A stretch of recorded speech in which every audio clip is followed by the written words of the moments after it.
mafuta itakuwa shilingi 300 kwa lita. Ati kwa sababu ya vita kule Israel na Palestina. Lakini wiki hii Jumatatu Rais Suluhu wa Tanzania ametangaza kushushwa kwa bei ya mafuta kule Tanzania. Na amesema kwa sababu ya ile vita Israel na Palestina, gharama ya bei ya mafuta imerudi chini. Watanzania wamerudisha bei ya mafuta chini na shilingi 30 kwa lita ya Kenya. Naona hiyo. Soko gani ambaye bwana Chirchir ananunua na Watanzania wananunua kwa soko gani? Si soko ni moja. Si soko ni moja. Mimi nataka kuambia nyinyi, Bwana Museveni amesema sasa yeye atawacha kupitisha mafuta yake hapa Kenya.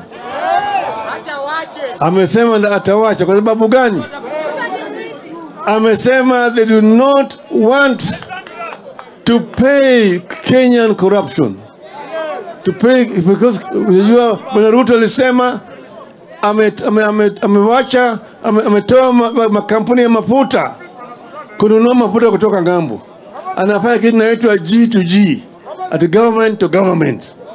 Kenya government is now buying oil from Saudi Arabia na serikali ya Emirates. Sasa lakini hiyo ni njama ya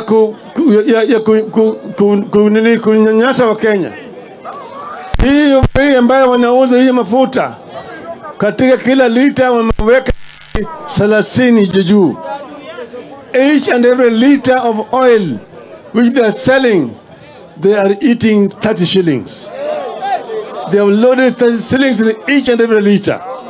That is to say, if 1 liter is costing 217 shillings, it should cost 187 shillings. Museveni amesema hataki kufanya nini? Kugharamia ufisadi ya Wakenya. He does not want to subsidize Kenyan corruption. That's why amesema anakwenda Dar es Salaam kupitia mafuta kutoka Tanzania.